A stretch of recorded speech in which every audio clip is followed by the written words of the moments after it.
Hello everyone, আসসালামু আলাইকুম। আজকে আমি আপনাদের সঙ্গে শেয়ার করতে এলাম চিংড়ি কষা রেসিপি, বা অনেকে যেটাকে চিংড়ি ভুনাও বলে থাকেন। তো চলুন দেখে নেওয়া যাক রেসিপি। আমি এখানে নিয়ে নিয়েছি মাঝারি সাইজের চিংড়ি, দিয়ে দিচ্ছি স্বাদ মতো লবণ। এর উপরে দিয়ে দেব খুব অল্প পরিমাণে হলুদের গুঁড়ো।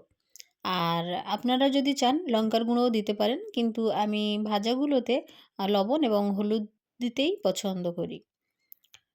তো এরপরেই আমি একটা ফ্রাইং প্যান নিয়ে নিয়েছি এবং এটা গরম হলে এটার উপরে কুকিং অয়েল দিয়ে দিয়েছি, এবং তেলটা গরম হয়ে গেলে আমি চিংড়িগুলো দিয়ে এটাকে ভেজে নেব খুব ভালোভাবে। আ ১ম পিঠটা আমি ৪ থেকে ৫ মিনিট ভেজে নেব, এবং উল্টে দিয়ে দ্বিতীয় পিঠটাও আমি আবার ৪-৫ মিনিট ভেজে নেব। আর আমার ওভেনটি মিডিয়াম ফ্লেমে রেখেছি এই সময়ে। তো আমি ভাজার সময় খুব হাই ফ্লেমে রাখি না ওভেন। যেকোনো কিছু ভাজার সময় আমি মিডিয়াম ফ্লেমেই ভাজতে পছন্দ করি। আর আমি আবারও চিংড়িটা উল্টে দেব। যেহেতু আমার ওভেন মিডিয়াম ফ্লেমে আছে, সেহেতু একটু সময় নিয়ে আমি চিংড়িগুলো ভেজে নিচ্ছি। আপনারা যদি হাই ফ্লেমে চিংড়ি ভাজেন, তাহলে এগুলো ও আরও কম সময়ে ভেজে নিতে পারবেন। আর উল্টে দেওয়ার পরে এখন আমি আরও ২ মিনিট ভেজে নেব। তো টোটাল ১০ থেকে ১২ মিনিটের মতোই আমি চিংড়িগুলো ভেজে নিয়েছি। আপনারা যদি হাই ফ্লেমে দিয়ে থাকেন, তো আরও অল্প সময় ভেজে নিতে পারবেন। তো চিংড়িগুলো তুলে নেওয়ার পরে আমি ওই একই তেলে দিয়ে দিচ্ছি পেঁয়াজ। আমি ১ কাপ পরিমাণ পেঁয়াজ দিয়েছি এখানে। পেঁয়াজগুলো আমি কুচি করে কেটে নিয়েছিলাম, এবং এখন দিয়ে দিচ্ছি ৩ টে কাঁচা লঙ্কা। আমি কাঁচা লঙ্কাগুলোকে চিড়ে নিয়েছি, আর পেঁয়াজের উপরেই দিয়ে দিলাম। আর আমরা পেঁয়াজগুলো একটু লাল, লাল করে ভেজে নেব। যতক্ষণ না পর্যন্ত লাল, লাল হয় পেঁয়াজ, ততক্ষণ পর্যন্ত আপনারা ভাজতে থাকবেন।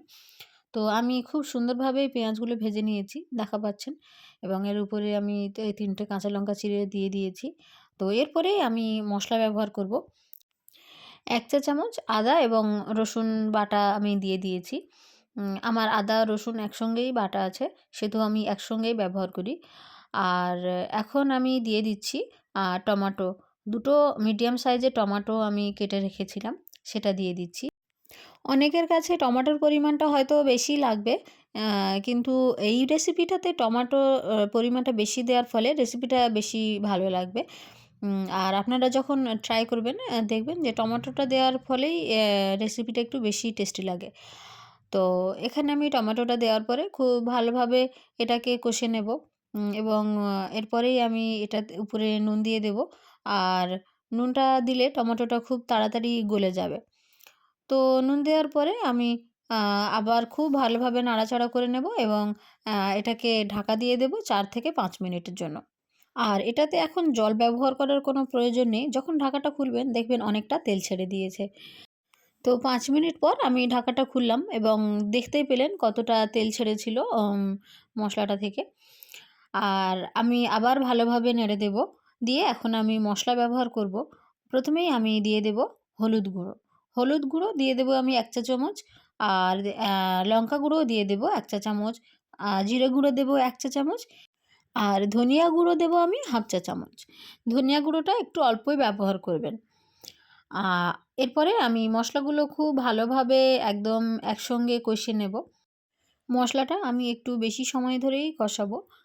লক্ষ্য রাখবেন বারবার একটু নেড়ে দেওয়া, এবং একটু বেশি সময় ধরে কষানো, আর যেন কড়াইয়ের গায়ে মশলাগুলো লেগে না যায়। তো খুব ভালোভাবে মশলা কষানো হয়ে গেলে আমি এতে আ যুক্ত করব জল। আ জল খুব বেশি দেওয়ার দরকার নেই। আমি এখন ১ কাপ পরিমাণে জল দেব। দিয়ে মশলাটাকে আমি ভালোভাবে রান্না হতে দেব। তো জল দিয়ে আমি আরও একবার ভালোভাবে নেড়ে দেব, এবং জলটা ফুটে ওঠা পর্যন্ত অপেক্ষা করব।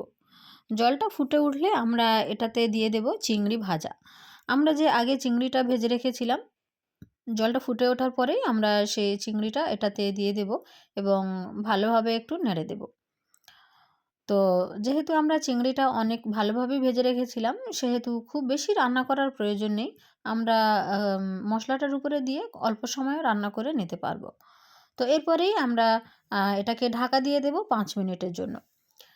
5 মিনিট পরে আমরা ঢাকাটা খুলব এবং দেখা পাচ্ছেন কেমন সুন্দর একটা কালার এসছে। আর খুব বেশি জল ব্যবহার করারও প্রয়োজন নেই। আর যেহেতু আমাদের ওভেনটি মিডিয়াম ফ্লেমেই আছে, সেহেতু খুব বেশি জল মরেও যাবে না। এই একটু কষা, কষা ঝোল থাকবে। তো ৫ মিনিট ঢাকা দেওয়ার পরে খুলে আমি নেড়েচেড়ে দিলাম এবং কিছুক্ষণ আরও অপেক্ষা করলাম এবং আবারও ভালোভাবে নেড়ে দেব। দিয়ে জলটা একটু মেরে নেব। এরপরে আমি আরও একটু জল ব্যবহার করব। আমি আবারও ১ কাপ পরিমাণ জল দিয়ে দিচ্ছি এবং আরও একবার ভালোভাবে নেড়ে দেব। দিয়ে আমি আরও একবার ঢাকা দিয়ে দেব। আমি জল দেওয়ার পরে নেড়ে নিয়ে আরও একবার ঢাকা দিয়ে দিচ্ছি এবং আরও ৫ মিনিটের জন্য এটাকে ঢাকা দিয়ে রাখব। ৫ মিনিট পরে আমি খুলব এবং আবারও নেড়ে দেব। তো এইভাবে আমি মোট দুবার ১ কাপ, ১ কাপ করে ২ কাপ জল ব্যবহার করেছি। আপনারা অনেকে একবারেই জল ব্যবহার করতে পারেন। কিন্তু আমি আ ধীরে, ধীরে দুবার করে জল দেওয়াটাই পছন্দ করি। তো এটা নেড়ে দেওয়ার পরে আমি আরও ২ মিনিট রান্না হতে দেব ঢাকা দিয়ে। আপনারা যদি হাই ফ্লেমে রান্না করেন তাহলে এত সময়ও অপেক্ষা করতে হবে না। অনেক তাড়াতাড়ি রান্নাটা হয়ে যাবে।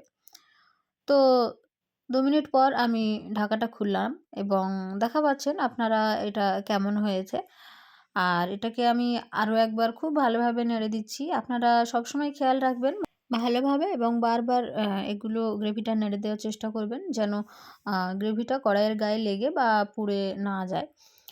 তো দেখা পাচ্ছেন আমি আ এখন রান্না আমার হয়ে গিয়েছে এবং আমি আমার ওভেনটা অফ করে দেব। আর কেমন সুন্দর একটা কালার চলে এসছে আর খুব বেশি সময়ও আমার লাগেনি। তো এই ছিল আমার আজকের রেসিপি চিংড়ি কষা বা চিংড়ি ভুনা যে যেটাই বলে থাকেন। তো কেমন হলো আমার আজকের রেসিপি অবশ্যই কমেন্ট করে জানাবেন।